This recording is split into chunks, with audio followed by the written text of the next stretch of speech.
Hoje o nosso bate-papo é sobre ambiente, meio ambiente. Eu estou aqui com Marina Gross. Marina milita, uma palavra, eu detesto essa palavra, militar, mas está presente nesse mundo da questão ambiental há muito tempo.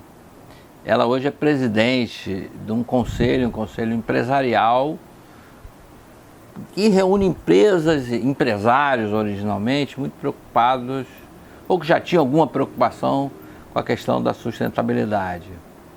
E eu convidei a Marina, ela depois vai se apresentar, porque acho que a gente está vivendo um momento, até do ponto de vista empresarial, assim, que as empresas estão sendo questionadas, né? Postas contra a parede, se a gente houve um recuo ou não dessa nossa agenda ambiental. No passado, as empresas viviam sempre na defensiva em relação a isso, e houve um momento que elas até tomaram um pouco à frente dessa discussão, porque são elas que produzem, são elas que estão envolvidas com emissão, são elas que estão envolvidas com recursos naturais, caso da mineração, por exemplo. Então a gente teve aí o desastre de Brumadinho, a Vale, por exemplo, era uma empresa que tinha uma agenda na questão ambiental muito avançada e as coisas meio que se embaralharam. Então, Marina, como é que a gente teve um retrocesso nessa nossa agenda ambiental? Obrigada, Vidor, por estar aqui, por estar falando com todo esse público. Para a gente pensar se teve um retrocesso, a gente tem que aumentar o nosso tempo, aí, nossa perspectiva temporal, né? Vou falar um pouquinho do CEBEDES. CEBEDES é o Conselho Empresarial Brasileiro para o Desenvolvimento Sustentável. Eu sou presidente do CEBEDES desde 2010, foi pouco antes da Rio+20, e talvez seja um bom marco para eu estar falando desses dois momentos. O Brasil e o mundo, né? O Brasil se insere nesse contexto mais complexo que a gente vive hoje, estava num momento bastante diferente. Então, assim, eu me lembro que na Rio+20, em 2012, a gente lançou o Visão 2050, a agenda empresarial, né, em relação ao que é um país sustentável, né, a preocupação das empresas em colocarem qual é a sua visão de longo prazo. Foi um exercício inédito para as empresas também, porque em geral as empresas são pressionadas para estar com seu relatório que está ligado com a Bovespa, que está ligado com a Bolsa, é curtíssimo prazo, e você, né, e quando a gente fala de sustentabilidade, que é o tema que a gente toca, você tem que falar do impacto ambiental e social. E é muito difícil você conseguir mensurar, além do financeiro, o ambiental e social em tão pouco tempo. Aliás, você pode ter retratos que são totalmente díspares se você pensar dessa maneira, né? Então, então é um tema complexo. Se eu considerar 2012 até hoje, muita coisa mudou. Eu posso falar de algumas coisas que tem... Uma das coisas que eu acho que avançou, e ainda bem que é assim, você avançou em metodologias, você avançou em mais ferramentas.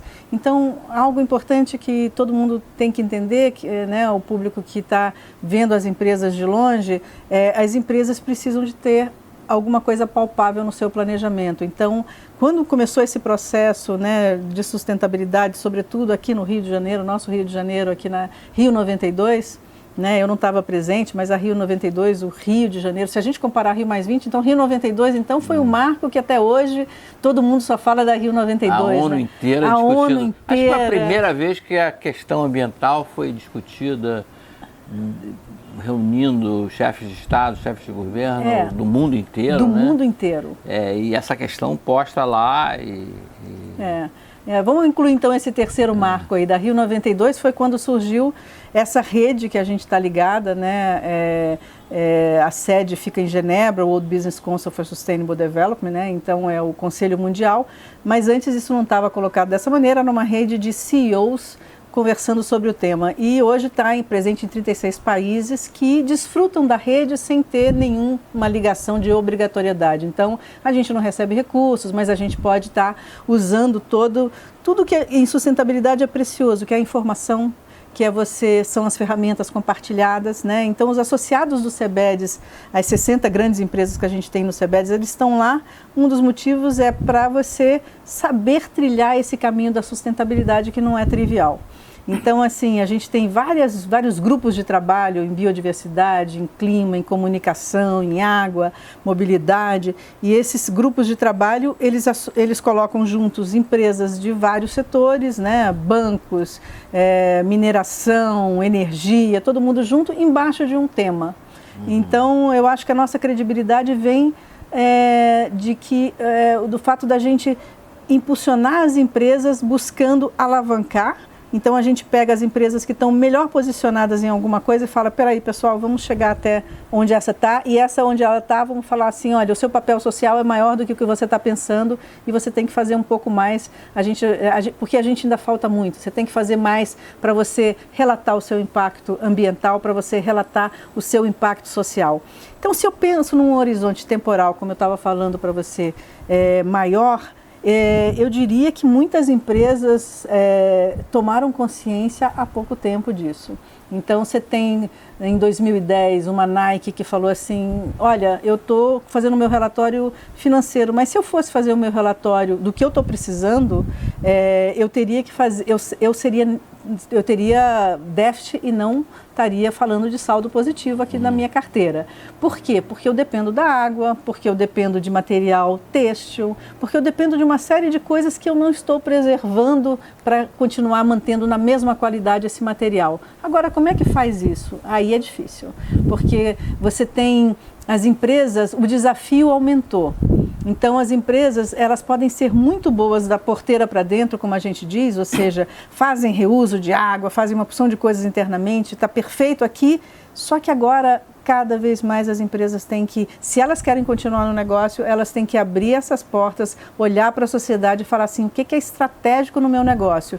Ah não, eu tenho que estar, é água o meu negócio, eu sou um setor de bebidas, então eu tenho que estar preocupada com as nascentes, então eu tenho que estar preocupada com uma iniciativa que é maior do que eu tenho que estar preocupada com saneamento, o problema de água no Brasil é saneamento. Então essas relações todas aconteceram, o que torna o desafio maior das empresas, e eu tenho assim, eu me lembro bem de um CEO que, a gente tem um conselho de líderes que reúne CEOs, né, presidentes das empresas, e um CEO que estava há 10 anos, mais ou menos o tempo que eu estou aqui no CBEDS como presidente, ele estava lá e falou assim, olha, eu comecei na minha empresa como CEO, eu dedicava 10% do meu tempo a olhar para fora da minha empresa e do meu negócio aqui. Eu tô agora 10 anos, eu digo que eu estou 10% olhando para dentro e para manter no meu negócio, no que ele tem hoje, eu tenho que estar olhando 90% para fora. Então, esse desafio dessa maior complexidade que a gente está, né, no ambiente de sustentabilidade, enfim, de vários fatores, quando você não tem uma régua clara, porque você não tem assim, a gente tem um balanço financeiro tudo direitinho, que demorou décadas e décadas para você falar, ok, esse é o padrão. A gente não tem a mesma coisa em uma outra série de coisas relacionadas à sustentabilidade. Então, a gente tem em gases de efeito estufa. Por que a gente fala muito em mudança do clima e começa a ter indicadores, mostra indicadores precisos? Porque desde o protocolo de Kyoto, né, eu já fui negociadora do clima, já trabalhei do outro lado do governo como negociadora para a questão climática, eles decidiram, falaram assim, ok, tem milhares de gases de efeito estufa, mas a gente vai olhar para 6? Porque são os 6 mais determinantes, então vamos pegar CO2, vamos pegar metano, vamos pegar outros. Metano é mais poderoso, mas CO2 é o que tem a ver com o petróleo, com todo o nosso modo de produção e consumo. Então vamos fixar nesses 6 gases e vamos ver o que a gente melhora com isso. Esse foi o protocolo de Kyoto. Continuou no Acordo de Paris, em 2015, os mesmos 6 gases, mas você já tem em clima, e por isso é uma agenda que clima, quando você fala de mudança do clima, você está falando de impacto global, você não consegue fazer regional, como é biodiversidade muitas vezes, é muito mais global, porque dependendo do gás que você emite na sua operação da sua empresa, ele fica 100 anos, mais de 100 anos, e você consegue identificar de onde ele vem. Então, assim, essa questão, por exemplo, de mudança do clima, ela conseguiu ser melhor equalizada. Mas você tem biodiversidade que é terrível, que é difícil de você ver assim, qual é o impacto de biodiversidade dos negócios. E o contrário, dos negócios na biodiversidade. É claro que você pode fazer isso, não tem desculpa para não fazer, mas não tem uma medida padronizada, cada vez a gente busca ter mais isso, tanto em relação ao impacto ambiental, né, nos seus vários aspectos, como também no social. Então, por exemplo, qual é o impacto social de uma empresa? Aqui no Brasil a gente fala, bom, ela gera emprego, sem dúvida é a maior geradora de emprego, de renda, mas hoje já se vê, principalmente nos países mais desenvolvidos, eles falarem assim, bom, eu quero saber do meu impacto social no mundo que está mudando tão rapidamente, que aquele empregador que esteve aqui, que não quer ficar aqui o tempo todo, porque hoje o jovem ele quer ficar na carreira dele, ele faz, não é a empresa que faz para ele faz para si e pensa em quais empresas que ele vai estar, né, ou quais as instituições que ele vai estar. Ele fala assim, não, o que a empresa está falando assim, eu quero ver o meu impacto social pelo grau de empregabilidade que o empregador que esteve aqui vai ter depois que ele sair daqui. Então, esse tipo de discussão, ela é permanente, contínua e é muito fascinante, né? Eu acho que isso eu acho que quem começa a ter o olhar de sustentabilidade de você, eu sou economista, né? Você vê a mesma questão, mas a sua lente aumenta, né? Você não está vendo apenas a questão financeira, mas o impacto social e ambiental, e você vê que isso, mais do que qualquer outra época, legitima a permanência ou não de uma empresa. Então, você estava falando da Vale, você estava falando de Brumadinho, a gente fez uma nota, o CEBEDES fez uma nota assim que aconteceu o Brumadinho. A Vale é uma associada do CEBEDES e a gente sempre tem uma ação muito de buscar que a empresa construa, né, essa agenda de sustentabilidade, mas isso em geral se faz, infelizmente os grandes exemplos historicamente vêm de grandes crises, né? Eu acho que a Vale não suporta uma terceira crise, ela morre. Mas eu acho que ela tem que estar aprendendo com isso e significa que uma parte da Vale vai ter uma nova cultura que é preciso, o próprio funcionário da Vale, que nos preocupa também, né? Esse funcionário ele tem que estar motivado, você tem que ter toda uma cultura que está em transformação, porque hoje o minério começa por essa questão, o minério é necessário na nossa vida, mas as pessoas sabem pouco do que isso influencia na vida delas, né? E ele tem a gente tem essa vista linda, né? Se a gente vai para Minas Gerais, por exemplo, antes a atividade mineradora, ela podia estar tirando o minério sem reconstruir toda uma paisagem. Hoje ela tem que reconstruir uma paisagem.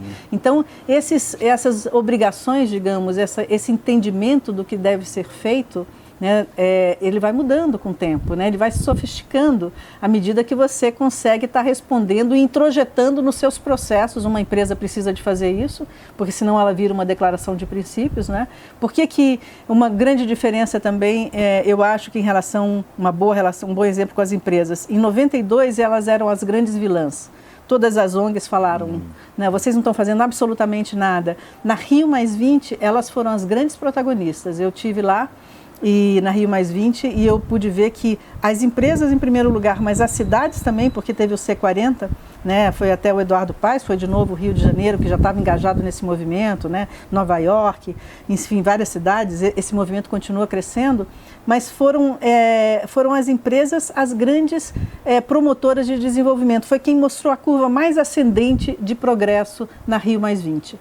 Por quê? Porque ela conseguiu ter mecanismos como esse que eu falei, dos gases de efeito estufa, que ela conseguiu colocar nas suas planilhas, nos seus processos, nos seus produtos, né, na sua operação, e na consulta que ela faz com os stakeholders, enfim, ela pôde evoluir nesse processo e colocar no seu planejamento. Se a empresa não planeja o que ela vai fazer, se ela não põe no planejamento, se isso fica só em retórica, ela não entra na gestão. E quando a gente fala de sustentabilidade, é dentro da gestão do negócio, né, naquilo que importa. E trazendo mais para hoje, da Rio+20 para hoje, eu acho que os desafios continuam muito grandes, mas eu acho que a linguagem está mudando. E a gente tem que estar mudando com isso. Eu faço um exercício de humildade sempre, de tentar entender o que escapou, o que eu não consegui entender, que aconteceu isso, né? Em tudo, desde a minha interpretação da política, na minha interpretação com as empresas, para ver como é que a gente pode estar evoluindo, crescendo nisso, né? Eu acho que todo mundo tem que estar fazendo esse exercício. vou fazer um parênteses aqui, que meu filho é músico, você sabe disso, né? E uma vez eu estava oh, meu Deus, me deu um branco agora, que fazia muitos bailes, Paulo Moura, mil desculpas. Nossa, aí por eu esquecer tão pouco tempo, 2 segundos aí que eu esqueci o nome, Paulo Moura. O Paulo Moura é muito amigo do meu filho, era muito amigo do meu filho, e aí ele falou que alguém falou para ele assim, poxa, você não toca bem esse ritmo não, viu? Você tá desafinando, você não sabe nada disso, né? Aí ele falou, cara, deixa eu pensar e tudo, e ele tocou bem pra caramba depois desse ritmo. Então, assim, eu acho que a gente tem que aprender. Os tempos, eles estão ensinando algumas coisas pra gente, né? O que eu posso falar da linguagem de sustentabilidade é que eu tenho que traduzir isso para que um público entenda, público que não entende de sustentabilidade, para que o governo entenda, eu tenho que traduzir isso cada vez mais em questões financeiras. Então, assim, o que isso impacta o seu negócio? Qual a inovação necessária? Então, vamos citar um exemplo da Amazônia, que também é um exemplo, né, que está palpitando aqui. Que modelo para a Amazônia a gente quer? A gente quer o garimpo, que é uma atividade predatória e que tem pouco mercado, porque a gente tem que parar também de olhar só para a gente. Isso não tem mercado lá dentro, o garimpo predatório. Você não tem nenhum grande comprador hoje, grande investidor, que não exija que você tenha certificado, que você mostre o rastreamento do que você está fazendo, senão você não exporta. Se você de alguma maneira estiver danificando o meio ambiente e tudo, você não tem esse mercado. Essa é uma outra grande novidade que torna mais palpável a questão de sustentabilidade. Ela é uma exigência, ela está no acordo, né, do Mercosul com a União Europeia, você tem acordo de Paris ali, você tem nessas cláusulas todas esses novos padrões. Então, não é mais uma guerra de produto, é uma guerra de padrão. Então, não cabe um garimpo predatório no novo padrão, por exemplo, mas cabe uma bioeconomia. Cabe você, como diz o nosso amigo, né, Carlos Nobre, você extrair, né, da biodiversidade, do açaí, do guaraná, etc., é uma riqueza que vai agregar muito mais valor à floresta, muito mais valor aos moradores dessa floresta, dessa região, da comunidade, das cidades, né, e vai ter um valor muito maior no mercado e muito maior reconhecimento. Então, é um ciclo virtuoso que você começa a ter. Então, esse tipo de esforço, né, você caminhando com a ciência, como a gente sempre busca caminhar, ouvir a ciência, mas as empresas também com as suas inovações, porque isso não é você voltar à Idade Média, é você ir com tecnologia social, mas muita tecnologia também, e que hoje é possível. Né? Antes, por exemplo, era dificílimo você estar mapeando a Amazônia. Hoje você consegue mapear e rastrear. Antes, se a gente tivesse sentado aqui em 2012, eu te diria que, olha, tem uma dificuldade tecnológica ali para a gente estar rastreando, né? Não é o modelo da Amazônia, como já foi feito o desenvolvimento da Amazônia, povoe a Amazônia e tome todo o espaço de qualquer maneira. Ainda existe áreas devolutas lá, você sabia disso? Áreas sem destinação na Amazônia. Claro. Então tem áreas de ninguém na Amazônia. Né? Então, isso não traz benefício econômico. Então, é esse tipo de coisa que esse modelo de desenvolvimento que é o que a gente sempre convida, não só as nossas empresas a estarem fazendo isso para mostrar uma saída do que elas acham que é mais interessante, mas a gente sempre faz isso ouvindo a ciência, ouvindo os especialistas. Se a gente está falando de agricultura, né, ouvindo o governo que faz isso, ouvindo a Embrapa, ouvindo todo mundo que pode ser aquele influenciador para que isso se movimente. Mas, com exceção da Vale, que está lá em Carajás, com exceção das empresas de energia, a gente não tem na Amazônia uma presença de empresarial relevante. Você tem Alcoa, você tem Coca-Cola, você tem a Natura, né? Ganhou ontem o prêmio no Rock in Rio, né? Enfim, e trabalha lá com isso. O desafio na Amazônia, você tem algumas empresas, mas o desafio na Amazônia é a escala. Né? Assim, você tem ótimos exemplos, mas como o Brasil, com seus grandes desafios, seja a desigualdade que tem, seja, enfim, o território gigante que tem, não dá para ser pequena escala, não é small scale, não, tem que ser grande escala, tudo tem que ser grande escala. Então, uma das questões que a gente trabalha no CBEDS com as nossas empresas é E a gente fez isso para a proposta, desde o governo da Dilma, agora com o governo do Bolsonaro, mas a gente sempre mandou para todos os candidatos presidenciáveis na época, propostas concretas que aliem sustentabilidade com competitividade para o país, né, e com desenvolvimento. Então, e lá a gente fala, olha, isso aqui pode ser de pequena escala, a gente já está fazendo de qualquer maneira, então não é uma coisa que a gente vai esperar receber aporte do governo, até porque isso não é isso.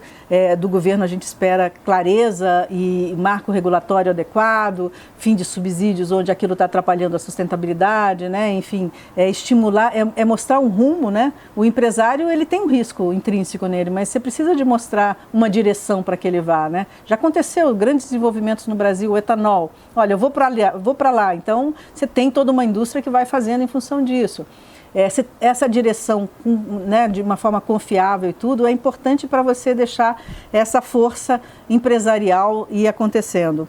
Mas precisa, a gente mostrou nessas propostas que, mesmo quando a gente faz em pequena escala, são projetos que podem ser replicados em grande escala para vários locais. Então, essa preocupação chega de pequena escala, isso não dá certo, mas como é que é a grande escala? Então, assim...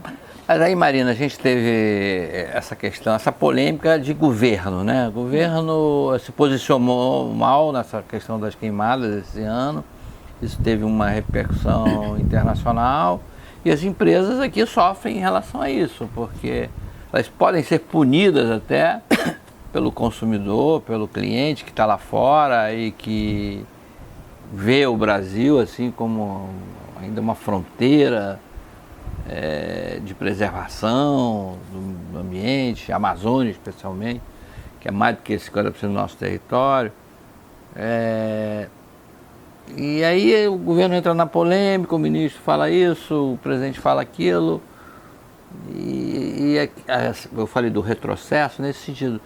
A sensação que eu tenho é que as empresas elas ficaram, não vai querer brigar com o governo, é óbvio, não vai querer brigar com o ministro do Meio Ambiente, não vai querer brigar com a ministra da Agricultura. As empresas, a sensação que eu tenho é que elas se retraíram nessa discussão. Olha, eu estava em Salvador, na Climate Week de Salvador, que aliás, eu fui em 3 Climate Weeks, né? Climate Week em alguns locais existem isso, eu voltei de Nova York há pouco tempo, na Climate Week de Nova York, depois de Salvador. São colaborações regionais que os países dão, né, no caso de clima, para a COP, para a Conferência Climática que acontece no final do ano, de todo o ano, né? Então agora vai ser em Santiago. Eu estava lá quando aconteceu toda essa questão e a gente saiu com posicionamento, o CEBED saiu com posicionamento falando que o desmatamento... Você sabia que o desmatamento ilegal é a nossa grande questão, né? Então, assim, se você acabar com o desmatamento ilegal, portanto, se você cumprir a lei, você acaba com o grande problema, uma grande parte, 90%. Agora, tem uma outra parte que tem que ser o desmatamento legal, gradual, de uma forma mais produtiva. Mas isso é uma discussão que tem que começar e tem que fazer sentido para as empresas, tem que fazer sentido para a sociedade, é uma discussão que tem que começar. Mas o desmatamento ilegal é um grande causador. Dentro desse desmatamento ilegal, você tem 40% que acontece nessas áreas que não é terra de ninguém. Então, para você ver como a questão legal ela tem uma importância muito grande. A gente saiu com posicionamento em seguida, isso que você falou é verdade, as empresas se preocupam com isso, né? Então, assim, elas não recuaram, não. Eu recebi apoio para tudo isso e o que eu fiz foi com a aquiescência das empresas, senão eu não posso fazer. É um conselho, você tem que ter isso, o aval das nossas empresas para fazer isso, né? E a gente tinha, inclusive, nas nossas propostas. Mas eu tive apoio de todas elas, preocupadas justamente assim, olha, eu não posso, o meu comprador lá fora, achar que eu estou fazendo isso, eu cumpro toda a lei. Então, essas empresas que eu acabei de citar na Amazônia, por exemplo, falaram, nós cumprimos a lei até com folga, mais do que isso. Então, eu acho que essa discussão, a gente busca... Vamos falar do que é concreto, né? Eu acho que a gente está em momentos de ânimos muito aflorados, né? E a gente tem que estar ouvindo para além do ruído, o que é importante, né? E o que é importante é que, de fato, não pode ser confundido. O Brasil tem as empresas que são as mais sustentáveis comparadas com o resto. Agora, poucos países realmente têm uma reserva tão grande quanto a nossa. Então, se a gente fala nesse bioma todo da Amazônia, 80% é preservado. Então, isso aí, quando você fala lá fora, ninguém nem entende, porque eles não têm preservado assim. Né? Então, isso é uma questão que eu sempre falo, porque eu tenho que valorizar esse esforço que é feito aqui, tanto pelo nosso povo, quanto pelas empresas, quanto pelo governo. 80% é preservado. O que eu adiciono a isso é o seguinte, e esse é o nosso ativo. E isso é um ganho que a gente tem. Então, agora que a gente está começando, mais do que nunca, porque se a gente fala de 92, era sensibilização em relação à sustentabilidade, se a gente fala na Rio+20, já eram os processos dentro, hoje é ação. Hoje é o que você está fazendo. Então, assim, hoje a gente tem muito mais elementos para falar assim, a inovação vai nos trazer mais dinheiro, né? Um exemplo que o Carlos Nobre sempre cita, né? O açaí, que foi retirado não por nós desse bioma aí, depois ele começou, não sei se foram os americanos, quem que tirou muito mais valor agregado disso e transformou isso em muito maior riqueza. Isso tem que estar dentro do nosso planejamento como país, como a gente quer desenvolver a Amazônia. É a gente que tem que escolher como é que a gente quer desenvolver. Essa é a discussão séria, essa é a discussão necessária sobre a Amazônia. Então, fora do ruído, vamos olhar o que tem nessa, com 80% que é preservado, com as questões todas de pobreza, com tudo isso, o que é o melhor para essa comunidade? O que é melhor economicamente para isso? E aí não dá para a gente fechar os olhos para os novos padrões que são desenvolvidos, a exigência do consumidor. Não dá para a gente achar que a gente faz tudo e o resto vai engolir. Então, assim, a gente cria às vezes jabuticabas, né? Não adianta a gente fazer um produto que só a gente gosta. Qual é a bioeconomia? Está tendo mais, é uma tendência de mercado lá fora? Vamos usar ela, é fármacos, é cosméticos. O que a gente pode estar usando dessa riqueza que vai trazer mais valor agregado? Onde é que entra essa área que toda a região norte que é onde tem a maior fonte de água e tudo, é onde tem o pior saneamento. A gente vai conviver há quanto mais tempo com isso? Manaus, né? Manaus. Então, é terrível isso. Então, eu acho que é modelo de desenvolvimento que a gente tem que estar discutindo. Agora, Marina, é claro que essa a questão ambiental, né, e da sustentabilidade de uma maneira geral também. Por isso que eu não gostei da palavra militante, quando sem querer eu falei militante aqui. Tem essa militância, né? Essa coisa que virou uma coisa meio messiânica, né? Você vai defender o planeta chato, Terra, né? contra aqueles que vão destruí-lo. Não, as empresas estão nisso porque é um bom negócio, vamos esclarecer. É porque é um bom negócio, não é porque... É claro que pode ter muito CEO, muito presidente de empresa que acha ótimo, né? Eu tenho até uma declaração, como era um evento público, não acho que tem nenhum problema falar isso. O Bernardo, ele estava falando, né, da presidente da Ambev, ele falou assim, cara, eu já fazia isso, de estar fazendo todas essas coisas, porque é muito bom para o nosso negócio. Ele estava falando de frota usando renovável, tudo isso, né? Falou assim, mas sabe que o melhor disso é que agora o meu filho tem maior orgulho do que eu estou fazendo. E também as pessoas, então, caramba, eu faço o que é legal e ainda é bom para a empresa. Então é isso, é um bom negócio. Eu sempre falo isso. As empresas não estão porque abraçam árvores, não estão por causa de nada disso. Elas têm um papel social, sim. Elas não podem fugir disso. Então, se eu também comparo, né, nesse horizonte temporal que a gente está conversando, eu acho que as empresas, e aí tem várias estatísticas que mostram isso, elas não só são em PIB maiores do que muitos governos, mas elas também se espera mais delas do que muitas vezes se espera de governos. E antes tinha uma discussão muito, né, digamos, há 10 anos atrás, por aí, quando eu entrei no Sabedes, não, isso aqui eu não quero saber porque isso é governo, isso aqui eu entro, porque cadê essa linha tênue que você cuida disso e eu cuido disso, né? É difícil de você ver às vezes. A gente fez um trabalho no Sebedes muito interessante, porque eu tentava falar para as empresas, olha, saneamento tem a ver com vocês também. Todas as empresas que estiverem lá na Amazonas, na Amazônia, todo esse bioma aí, se continuar depois de 10 anos com saneamento do jeito que está, elas vão estar sendo questionadas, porque você não pode ter um impacto grande, chegar uma empresa grande e sair como se aquela realidade não tivesse nada a ver com você. Não tem como fazer isso, né? Então, essa discussão, hoje eu acho que também mudou, é um outro indicador que já mudou, porque a sociedade está olhando para isso, está cobrando isso. Legalmente, você já não pode dizer que o que o seu fornecedor fazia não tem nada a ver com você. Ah, eu não quero saber, ele tinha trabalho escravo, eu não sabia. Não, você é penalizado. Se na sua cadeia tem trabalho escravo, a penalidade é sua. Não foi sempre que foi assim. Hoje, hoje os negócios mudaram de produtos para serviço, fortemente. Você tem a maioria das empresas falando, peraí, como é que eu migro de ser uma empresa que produz isso, ou vamos citar, sei lá, uma empresa de pneu, por exemplo, né? Ah, não, eu estou sendo avaliada por quanto mais eu produzo de pneu. Peraí, eu posso continuar sendo a empresa que mais vende pneus quando isso está gerando resíduo que está sendo descartado muito rapidamente? Ou será que eu vou ter que ser a empresa que vou vender serviços de aterrissagem de avião, de decolagem de avião, e eu vou emprestar esses pneus para isso e eu vou cuidar disso, porque aí eu tenho uma outra lógica que eu não vou simplesmente vender pneu. Automobilística, por exemplo, que é a minha frente. Mas aí, como a gente bota no terra a terra, e tem uma área que hoje está meio demonizada, a questão do plástico, né? De repente, o plástico ficou demonizado pelo descarte que nós, consumidores, fazemos do plástico. Há muitos anos, eu me lembro, o setor de plástico, acho que era a Biplástica, que era a associação que reunia os plásticos, fez assim um elenco de comparações, né?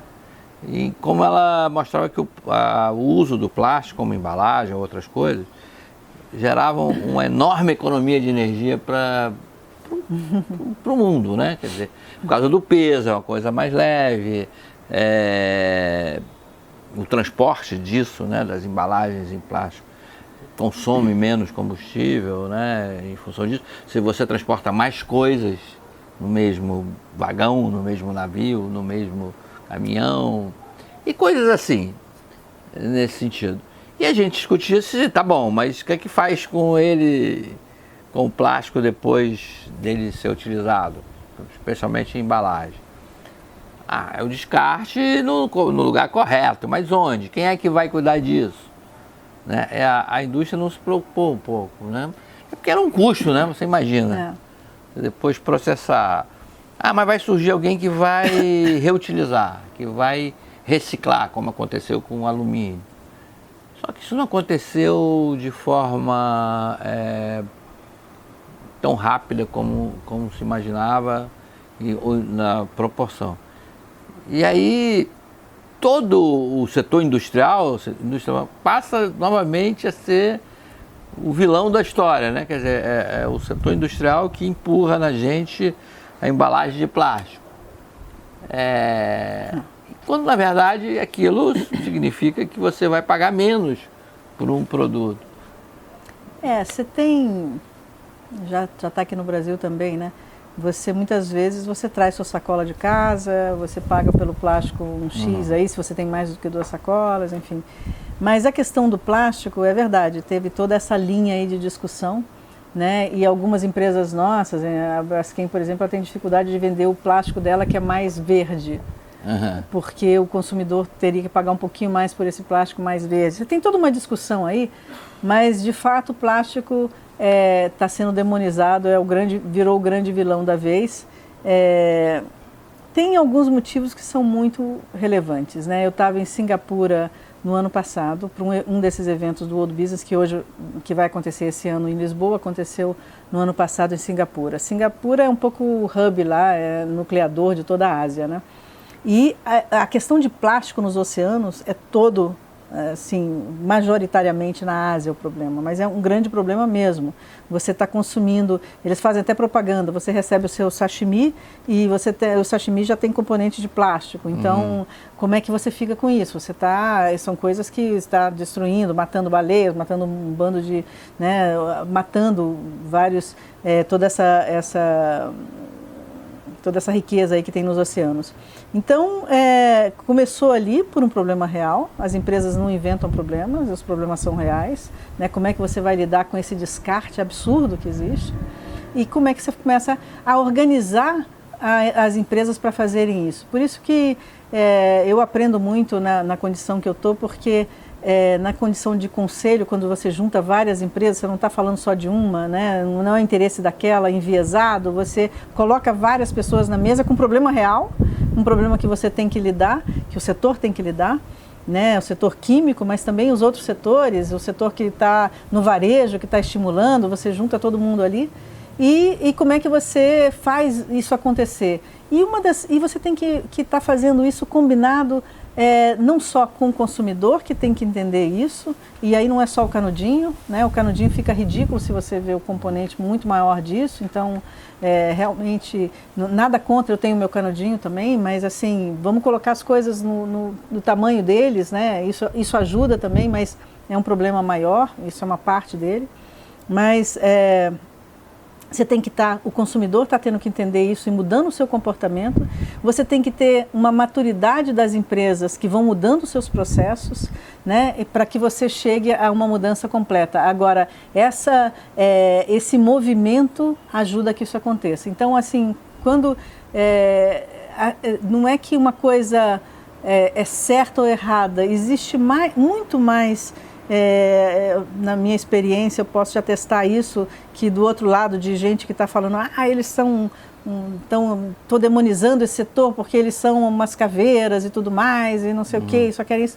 Você tem muita gente boa do outro lado, você tem gente boa de todos os lados, você tem que ter o time para as coisas acontecerem. O time dificilmente e como conselho, a gente já fez isso algumas vezes, de você puxar com declarações, buscando que as empresas se conscientizem mais rápido, uma ensinando para a outra, um fazendo network, mas ao mesmo tempo a gente ir organizando compromissos para uma não detonar a outra, né? A sustentabilidade ela é um pouco pré-competitiva também. Tem coisas que são tão grandes, tão maiores do que o seu pequeno problema, que é melhor você se associar ao seu competidor, porque senão você não dá conta. É bom para todo mundo você ter massa crítica, você ter mais gente fazendo a mesma coisa. A gente tem vários exemplos disso. Então, a água, por exemplo, é um exemplo disso. Nenhuma empresa, por maior que ela seja, não tem Coca-Cola, Ambev, por maior que seja, que vai resolver o problema de água. Se você não se juntar, a gente tem uma plataforma de água, se você não juntar várias empresas numa plataforma para tentar focar, inclusive, porque eu até estava conversando com os CEOs, com os presidentes dessas empresas, até para mim é difícil, e olha que eu me esforço ali, sabe? Eu vou focar em quê? Eu vou ter que indicador que eu estou usando bem a água? É o uso da água, né? Eu vou ver o que eu estou desperdiçando, é a perda d'água, eu não sei o quê. Às vezes você tem que fazer uma campanha de alguma coisa para buscar um indicador daquilo, porque é muito difuso também. A quantidade de ações a complexidade e a quantidade de ações que você pode estar fazendo. Então, assim, você orquestrar esse movimento para que ele se acelere, porque a urgência é maior hoje, né? Então, você tem várias manifestações contra, mas várias manifestações a favor, muito mais veementes, de consumidores, de jovens que não toleram uma porção de coisas, que pensam completamente diferente. As pessoas que vão estar nas posições que a gente está hoje são uma nova geração que pensa diferente, que vai partir de pressupostos diferentes. Tem coisas que a gente tenta convencer hoje que quem chegar no nosso lugar daqui a pouco, isso vai partir, isso aí é default, não tem nem que discutir. Então, é para esse público que a empresa tem que estar se programando. Ela faz o horizonte temporal dela de planejamento, 5, 10 anos, assim, se ela vai fazer uma planta, depende do negócio, mas se for uma planta que vai demorar mais tempo, se ela não computar que daqui a 10 anos a emissão de CO2 vai estar ainda mais caro, e ela computa isso na sua planta, ela pode simplesmente falir, né? Então, todos esses movimentos são importantes aí para a gente, e aí eu volto de novo no timing. Então, não é demonizado ou não, é que, claro, tem gente que não está cumprindo a lei, existem sempre as pessoas que não têm interesse, mas eu digo, aquelas que estão na vanguarda e tudo, muitas vezes você tem que estar puxando, seja pelo timing correto, vamos acelerar esse tempo, e também muitas vezes lembrando, eu acho que esse é outro papel do conselho, né, do CEBEDES, lembrando as empresas que a gente tem muitas grandes empresas, 60 grandes, que tem o risco sempre de ser muito arrogante, né? Uma grande empresa, ela entra num lugar, ela sabe o impacto que ela tem, ela acha que ela está fazendo o melhor possível, afinal ela está gerando renda, está gerando emprego, por que ela vai se preocupar, oportunidade, por que ela vai se preocupar tanto, né? Aí começa a mandar, não, naquela reunião que é importante, vai o meu subalterno número 4, e por aí vai. Que não tem autoridade. Que não tem autoridade para estar vendo aquilo. Esse é um grande risco da arrogância das empresas. Então, a gente, quando está juntando stakeholders, que a gente chama, né, um jargão aí, de você colocar as pessoas, seja a comunidade, quem é que você está impactando com o seu negócio? Você está impactando, você não deve, já acabou, né? Eu gostei muito disso aí, que saiu há pouco tempo, 181 grandes investidores, acionistas americanos, falando, olha, acabou a supremacia do cara que pagou e levou na empresa, é só o acionista que manda, não manda mais. Eu quero saber o que eu estou impactando, porque a minha reputação, o público que eu atinjo, né, que eu posso estar atingindo, ele pode impactar e acabar com o meu negócio e eu estou ganhando dinheiro, mas eu não estou vendo nada no meu horizonte, né? Então, eu acho que uma outra questão que a gente traz quando a gente organiza esses processos de uma maior colaboração, né, que a gente faz em tudo que a gente está promovendo, é para a grande empresa também falar, opa, peraí, eu estou esquecendo, eu estou levando tanto prêmio aqui de tudo e eu estou achando que eu estou ótima, mas peraí, está faltando, né? Estou sendo cobrada por isso, eu não posso deixar de fazer isso. Então, eu acho que também você está com esse network e que você está sendo o tempo todo, e aí a gente tem os nossos pares, tanto na sociedade, com todo mundo que é impactado, que a gente busca promover também, para lembrar as empresas aí, para ela incorporar isso, né, do impacto social e ambiental, e saber que isso é tão importante quanto o aspecto financeiro, se não mais, porque hoje você tem nas suas empresas o maior valor não é o que é tangível, é o que é intangível. A sua reputação se vai embora, em 3 dias você acabou o seu valor de mercado. O caso da Vale, né, que de repente viu o seu nome ali no chão, em função de realmente um desastre, um número de mortos impensável. Marina, uma curiosidade minha aqui. Nessa história toda do desmatamento, das queimadas, as ONGs também foram muito demonizadas. E a gente sabe que nesse processo de discussão, nas questões da sustentabilidade, as ONGs tiveram um papel importante, né? Até de interlocução, no caso de vocês, das empresas, com vários segmentos da sociedade. E como é que está isso hoje? Uma coisa muito estressada? Tem ONG até acusada de botar fogo na floresta, quer dizer... O nosso grande ativo é a credibilidade, né? E a gente é partidário. O CEBEDES, ele sempre fala, eu sempre falo que a nossa agenda não é uma agenda de governo, é uma agenda de Estado, é uma agenda para o país, é uma agenda que pensa no desenvolvimento do país, é isso que a gente está pensando. E para isso precisa de estar... É complexo o ambiente. E você não é exclusão, é inclusão. Então, você ter organizações não governamentais sérias, né, entidades sérias, governos que estão dispostos a trabalhar naquilo, empresas que estão dispostas. Então, não tem um setor que você fala, aquele ali não serve, esse aqui serve, né? Vamos lembrar de novo por que surgiram essas ONGs, né? Assim, tem ONGs e ONGs, como tem empresas e empresas, como tem governos e governos, pessoas como tem e pessoas. Pessoas e pessoas, tudo, né? Mas vamos lembrar um pouco do histórico das ONGs. Elas surgiram porque elas muitas vezes foram braços do Estado mesmo, né? Que não conseguia desenvolver suas ações, e para isso, né? Aí a gente tem a agenda, né, dos Objetivos do Milênio, várias outras, que elas foram braços que fizeram a operação que o governo não conseguia. Então, você tem você tem ONGs muito sérias e provavelmente você tem ONGs picaretas também, né? O que a gente fala para empresas, para gente, o que a gente faz para gente, eu acho que é o que todo mundo devia fazer. Maior transparência, né? Você ter auditoria do que você faz. Então, assim, essa cobrança, eu iria menos para que é ruim ou não é. Cadê a sua auditoria? Cadê a sua transparência? Cadê o que você está falando, que você está realmente fazendo? Me mostra o que você está fazendo. Essa é a conversa que você separa o joio do trigo. Né? A conversa pertinente é saber se o que você está fazendo, se o que você está dizendo que você está fazendo, você está realmente mostrando de forma transparente, se você está sendo auditado. Né? Isso isso tudo eu acho que a gente tem que ir para um patamar, tanto nas empresas com seus produtos na Amazônia, com cada vez maior rastreabilidade, porque, de novo, né, no início da nossa conversa a gente estava falando de tecnologia.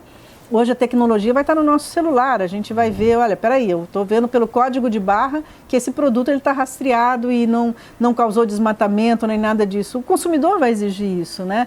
Não é diferente com então, ONGs. Vem de uma produção de manejo, controlada, planejada. Exatamente. E não é diferente com nenhuma Não ONG. é que a gente nunca mais vai cortar uma árvore na Amazônia, mas isso tem que ser... o que a gente está... Eu gosto muito de falar nisso, o projeto do Tasso, as Florestas Nacionais. É verdade. Era um projeto magnífico, pena que não foi muito para frente.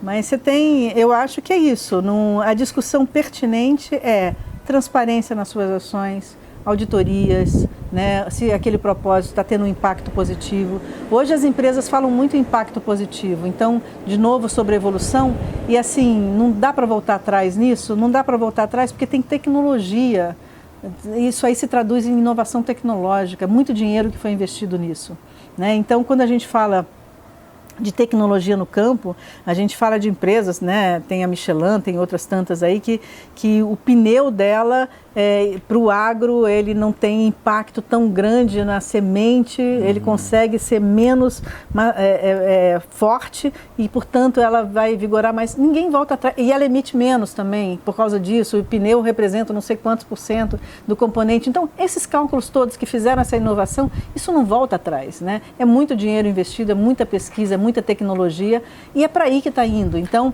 inovação e sustentabilidade se cruzam, né? Eu acho que é esse que é o importante. Assim, claro que não é só inovação tecnológica, é inovação social também, formas, arranjos sociais para você conversar com o público que te afeta, isso aí é importante. Então, a empresa, você está conversando com o seu público, não é o seu acionista só, esquece, já não é mesmo, né? O seu conselho de administração está fazendo as perguntas certas para você ou você está indo e o conselho não está te cobrando direito? Esse é um outro ponto que a gente bate muito. O conselho de administração, ele tem que ser mais profissional, ele tem que ter diversidade, ele é o que gere a estratégia de mais longo prazo da empresa. Muitas vezes o CEO está sendo muito premido pelo curto prazo.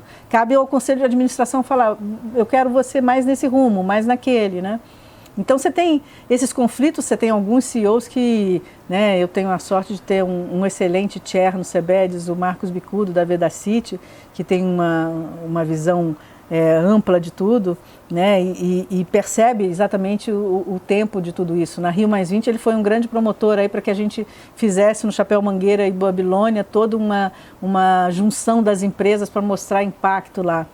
E eu estou lembrando do Paul Pullman, que foi o CEO global da Unilever também, e né, ele já foi também chair do World Business, que a gente tem relação, né, representa aqui no Brasil, e ele dizia muito, olha, eu falei para os meus acionistas, não vou mostrar para vocês no curto prazo o que eu estou fazendo, esquece, não vou mostrar, podem sair se quiserem, eu vou mostrar só no longo prazo, só depois de um ano, e vai ser isso, e eu vou mostrar melhor. Se quiserem ficar, fiquem. Então você teve, ele foi um exemplo concreto que você teve uma baixa assim e depois você teve uma alta e aquilo ficou, né? Porque os prazos ainda não estão ajustados. Você tem um movimento diferente em todos esses, nos pilares ambiental e social, só que você não tem uma medida consagrada como um balancete financeiro, como um demonstrativo financeiro, que você bateu o olho e entendeu. Então, por isso que a gente faz uma série de trabalhos aí. Olha, não venha você, empresa que está, sei lá, impactando no minério, por exemplo, me falar de um aspecto menos impactante seu, no seu relatório de sustentabilidade. Eu quero saber o que você tem mais materialidade, né? Que a gente chama mais materialidade. O que você impacta mais? É isso que você tem que falar para a sociedade, para o seu público, para a sua comunidade. Água. Se é uma empresa de água, você não vai ficar falando só do que você fez em CO2. Eu quero saber o que você está fazendo em água, porque esse é o seu maior impacto. Então, hoje você tem essa leitura difícil, você abre um relatório de sustentabilidade e nem sempre você entende. Ele é necessário primeiro, quando é grande empresa, para a própria empresa, porque sem isso nem ela sabe se orientar para ver o risco e oportunidade que ela tem. Mas é necessário também que ela simplifique. Então, Vidor, voltando ao que a gente falou no começo, Hoje em dia eu acho que você precisa de estar traduzindo mais a questão da sustentabilidade, do impacto social e ambiental em termos que as pessoas entendam, né, que hoje já é ação, portanto, é uma transição ainda. Eu não tenho, a gente está em transição para um novo modelo, mas a gente tem muitas evidências, mais do que necessário para você saber que isso não tem volta. É diferente de você sensibilizar e falar, não, pode fazer qualquer outra coisa que a gente volta atrás mais um tempo. Não, você não volta, né? Se o setor de óleo e gás não falar de precificação de carbono, não falar de como é que você vai reduzir armazenando, como é que você vai fazer isso, você não tem conversa para os próximos 5 anos, não tem. Né? Não é porque vai acabar o petróleo, é porque o seu negócio você tem que estar explicando, senão os seus acionistas não vão mais investir. A gente está cheio de exemplos aí de empresas que estão mudando totalmente. Lembra que elas eram empresas de petróleo, depois mudaram para empresas de energia, e tem gente que até coloca para além da energia. Então, você tem hoje todo um movimento dessas empresas de óleo e gás com energia mais renovável. Para mostrar um pouquinho o exemplo de como isso é complexo, hoje a gente está baseado em combustível fóssil, basicamente.